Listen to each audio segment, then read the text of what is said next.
میخوای اکانت کال آف تو بفروشی نمیدونی چند بفروشی، بیا تا بهت بگم.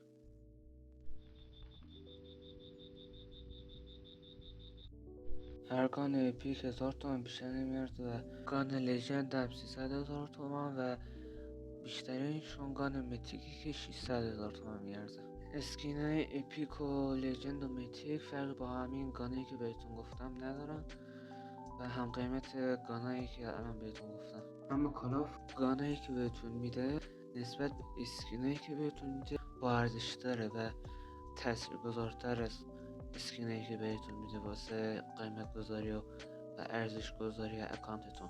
گان مکس شدی که داریم 500 تومن ارزش داره و هر گانی که گلد باشه 750 تومن رو اکانتتون تاثیر میذاره و از همه مهمتر اگه اکانتتون سی پی داره رو اکانتتون خیلی تاثیر میذاره و هر یک دونش دوربر 900 تومن تک تومنی میارزه. اینم بدونین که لول تو اکانتتون چیز بی خودی نیست اصلا و تاثیر زیادی تو قیمت اکانتتون میذاره و ارزش هر لول به اندازه 200 تومن تک تومنیه. با این قیمتی که گفتم ارزش کانال چقدره؟